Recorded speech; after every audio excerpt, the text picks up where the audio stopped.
Welcome to our channel grammar and hands. இந்த வீடியோவில் 10ஆம் வகுப்பு தமிழ் இயல் 3 வர இலக்கணமான தொகைநிலை தொடர்கள் பற்றி பார்க்கலாம். இதுக்கு முந்தின வீடியோவில் தொகாநிலை தொடர்கள் பார்த்தோம். தொகாநிலை தொடர்னா என்ன, அது எத்தனை வகைப்படும் அப்படிங்கிறத எடுத்துக்காட்டோட பார்த்தோம். அப்போ தொகாநிலை தொடர் அப்படின்னு சொன்னால் எது மறையாமல் நிற்கிறது, வெளிப்படையாக நிற்கிறது. அப்போ தொகைனா மறைஞ்சு நிற்கிறது. பொருள் பார்த்தீங்கன்னா ஒரு தொடரில் இரு சொற்களுக்கிடையே ஒரு சொல்லோ அல்லது உருவோ அங்கே மறையாமல் நிற்கிறது, இங்கே மறைந்து நிற்பது தான் என்ன சொல்லுவோம், நம்ம தொகைநிலை அப்படின்னு தொடர்ன்னு சொல்லுவோம். இப்போ தொகைநிலை அது 9 வகைப்படும். இது தொகாநிலை தொடர் 6 வகைப்படும். அதாவது ஒன்று படிக்கும்போது முன்னாடி படித்தது நீங்கள் கம்பேர் பண்ணி படிச்சிங்கன்னா நிறைய படிக்கிற மாதிரிக்கு ஈஸியாக வரும். அடுத்தது என்ன சொல்கிறாங்கன்னா தொகைநிலை தொடர் சொல்லிட்டாங்களா, அது வகை நம்ம கீழேயே பார்த்துக்கலாம். ஃபஸ்ட்டு வேற்றுமை தொகை அப்படின்னா என்ன அர்த்தம்னா, வேற்றுமை உருவுகள் போன வீடியோவில் பார்த்தோம். ஐ, ஆல், பூ, இன், அது, கண் இதெல்லாம் 2 முதல் 7 வரை உள்ள வேற்றுமைகளுக்கு உருவு உண்டு. அது அங்கே எழுதியிருந்தால் அந்த வீடியோவை நீங்கள் பார்த்துக்குங்க. அந்த வேற்றுமை உருவுகள் மறைஞ்சு வரணும். இப்போ மதுரை சென்றார்னு என்ன அர்த்தம், மதுரைக்கு சென்றார். அப்போ இந்த கூ மறைஞ்சு வந்திருக்குது. அப்போ இரு சொற்களுக்கிடையே கூ என்னும் வேற்றுமை உருவு இல்லை. தொக்கின்னு என்ன அர்த்தம்னா மறைந்து நின்று, அது மறைந்து நின்று பொருள் தருவதனால அதை என்ன சொல்கிறோம், நம்ம தொகைநிலை தொடர்ன்னு சொல்லலாம். இவ்வாறு ஒரு தொடரில் வேற்றுமை உருவுகள், அதாவது ஐ, ஆல், பூ, இன், அது, கண் ஆகியவற்றில் ஏதேனும் ஒன்று மறைஞ்சு பொருள் தந்தால் அதை வேற்றுமை தொகைன்னு சொல்லணும். ரைட். அடுத்தது இப்போ வேலன் கொடுனா வேலனுக்கு கொடு, பூ மறைஞ்சு வந்திருக்குது, மதுரைக்கு சொல்கிறோம். சரியா? அடுத்தது இது வேறு உருவு மட்டும். இதுக்கு சின்ன வித்தியாசம் பாருங்கள். உங்களை எடுத்தோன்னே வேற்றுமை தொகைனா என்னன்னு சொல்லி 2 மார்க் கொஸ்டின்ஸில் கேட்க மாட்டாங்க. ஒரு எக்ஸாம்பிள் கொடுத்து எது வேற்றுமை தொகை, இல்லை வேற்றுமை தொகை உறுப்புகள் மறைஞ்சு வர மாதிரி ஒரு 4 வார்த்தை கொடுத்துட்டு ஒன்று மட்டும் வேறு ஏதாச்சும் வேற்றுமை உறுப்பு இல்லாததை கொடுத்துட்டு இதில் எது ஆடு ஒன்றுனா இது எல்லாமே வேற்றுமை தொகையின் கீழ் வருது, இது ஒன்று மட்டும் வேறு வருது, அந்த மாதிரிக்கு நீங்கள் யோசிச்சு எழுதுகிற மாதிரிக்கு இருக்கும். இதில் என்னென்னா உருவும் பயனும் உடன் தொக்க தொகை அப்படின்னா, இப்போ தேர்ப்பாகன்னா என்னென்னா தேரை ஓட்டும் பாகன். தேர்ப்பாகன்னா என்ன அர்த்தம், தேரை ஓட்டும் பாகன். இந்த ரையை எப்படி பொறுப்போம், இரு ப்ளஸ் ஐன்னு பிரிப்போம். அப்போ ஐங்கிறது என்னது, 2ஆம் வேற்றுமை உருவு. அப்போ உருவு மறைஞ்சு வந்திருக்குது. அதெல்லாம் நம்ம ஓட்டும் அப்படிங்கிறது ஒன்றும் மறைஞ்சு வந்திருக்குது இல்லையா. அதனால் அது என்ன ஆகுதுன்னு கேட்டேன்னா, இப்படி வந்துச்சுன்னா வேற்றுமை உருவு இல்லாமல் இன்னொரு சொல்லும் மறைஞ்சு வந்துச்சுன்னா அது என்ன சொல்லணும், உருவும் பயனும் உடன் தொக்க தொகை. இவ்வாறு ஒரு தொடரில் வேற்றுமை உருவுடன் அதன் பொருளை விளக்கிறதுக்காக ஒரு பயனும் மறைஞ்சு வந்ததுன்னா உருவும் பயனும் உடன் தொக்க தொகைன்னு சொல்லுவாங்க. அடுத்து வினைத்தொகை. வினைத்தொகை அப்படின்னா என்னென்னா சூப்பரான மீனிங். காலம் காட்டும் இடைநிலையும் பெயரச்ச விகுதியும் மறைந்து நிற்க வினை. இவ்வளோ கதையில் நீங்கள் படிக்க வேண்டாம், உங்களுக்கு நான் சிம்பிளாக சொல்கிறேன். நான் பொதுவாக என்ன சொல்லுவாங்கன்னா,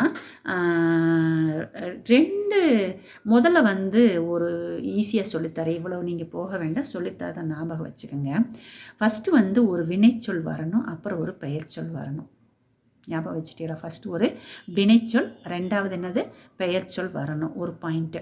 இன்னொரு பாயிண்ட் என்னென்னா இது 3 காலத்துக்கும் பொதுவாக வரணும். இப்போ வீசுதல் அப்படிங்கிறது ஒரு வினை, தென்றல்ங்கிறது ஒன்றின் பெயர். அப்போ ஒரு வினைச்சொல் ஒரு பெயர் சொல் வந்துருச்சு. ரைட்டு.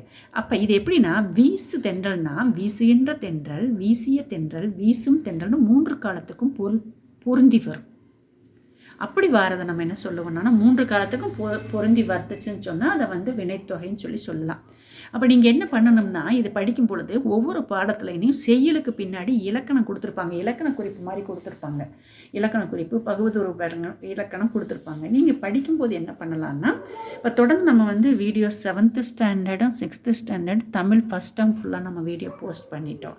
10th பொறுத்தளவுக்கு இலக்கணம் மட்டும் போட்டுட்ருக்கோம். அப்போ நீங்கள் படிக்கும்போது தனியாக ஒரு நோட் எடுத்து வச்சுக்கிட்டு, தல் என்று விகுதி பெற்று அல் விகுதி பெற்று வந்தால் தொழில் பெயர். நீங்கள் எங்கெல்லாம் தொழில் பெயர் பார்க்குறீங்களோ அதெல்லாம் ஒரு பக்கம் எழுதி வைங்க. வேற்றுமை உறுப்புகள் சம்மந்தமாக எழுதுங்க. உடன்தொக்க தொகை வந்தால் எழுதுங்க. இப்போ இது மட்டும்தானா அப்படின்னு சொன்னோம்னா என்ன சொல்லுவாங்க, பொதுவாக அந்த ஊறுகாயை சொல்லுவாங்க. இப்போ பார்த்தா வினைத்தொகைக்கு ஊறுகாய், ஊறிய காய், ஊறுகின்ற காய், ஊறும் காய், அந்த மாதிரிக்கெல்லாம் சொல்லுவாங்க. அப்போ இன்னும் நிறைய எக்ஸாம்பிள் எழுதி வச்சுக்கலாம். பண்பு தொகைக்கு நான் ஈஸியாக என்ன சொல்கிறேன்னு கேட்டிங்கன்னா 2 சொல்லலாம். என்னென்னா, பிரித்தால் மை விகுதி மறைந்து வரும். செங்காந்தல்னா செம்மை கூட்டல் காந்தல், மை மறைஞ்சு வந்திருக்குது. அது பத்தியா மை என்னும் விகுதி மறைஞ்சு வந்துருச்சுன்னு சொன்னோம்னா அது என்ன சொல்லுவோம், நம்ம பண்பு தொகைன்னு சொல்லலாம். இப்போ கருமுகில் அப்படின்னு சொல்லும்போது கருமை கூட்டல் முகில், மை மறைஞ்சு வந்துடுச்சு. இருபெயரெட்டு பண்பு தொகை இன்னும் சூப்பராக இருக்குது. எப்படின்னு பார்த்தீங்கன்னா, அதாவது இலக்கணம் பாருங்கள், சிறப்பு பெயர் முன்பும் பொது பெயர் பின்பும். எப்படி எடுத்துக்காட்டு பார்த்தா ஈஸியாக புரியும் பாருங்கள். மார்கழி திங்கள்னா மாதம், பொதுவாக திங்கள்னு சொன்னால் மாதம், பொதுவாக எல்லா மாதங்களையும் குறிக்குது. அதனால் பொது பெயர் பின்பும். அந்த மாதத்தில் பர்டிகுலராக மார்கழியை சொல்கிறாங்க. அப்போ அது சிறப்பு பெயர். அப்போ சிறப்பு பெயர் முன்பும் பொது பெயர் பின்பும் நிற்கிறதுக்கு பேர் தான் என்னவாம்மா? இருபெயரிட்டு பண்புத்தொகை. இப்போ சாரை பாம்புனா பாம்பு அப்படிங்கிறது common, it refers all the snakes, எல்லா பாம்புகளையும் குறிக்குது. அது பொது பெயர் ஆயிடுது.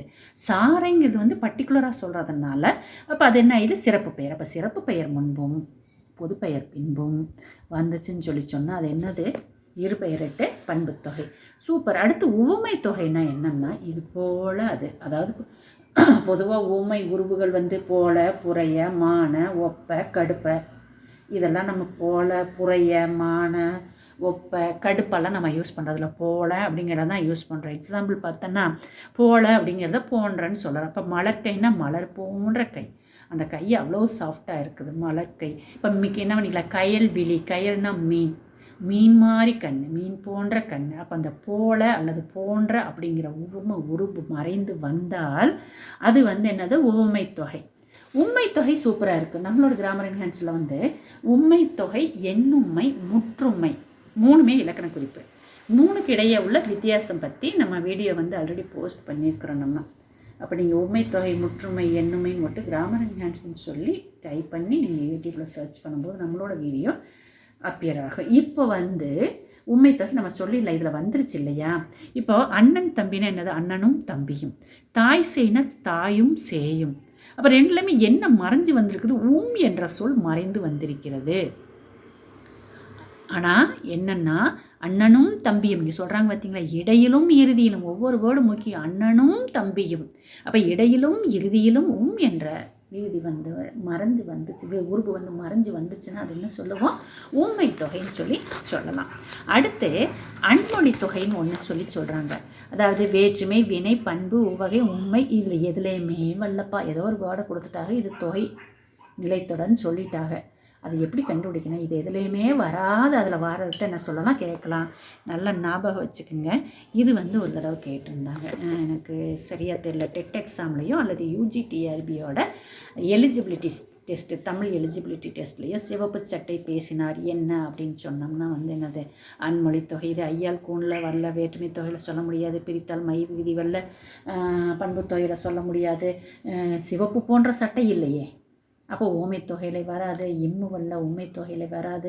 அப்போ அதில் எதுலேயுமே வராமல் வந்ததுன்னு சொன்னால் அது நம்ம என்ன சொல்லிடுறோம்? நம்ம அன்மொழி தொகைன்னு சொல்கிறோம். தேங்க்ஸ்.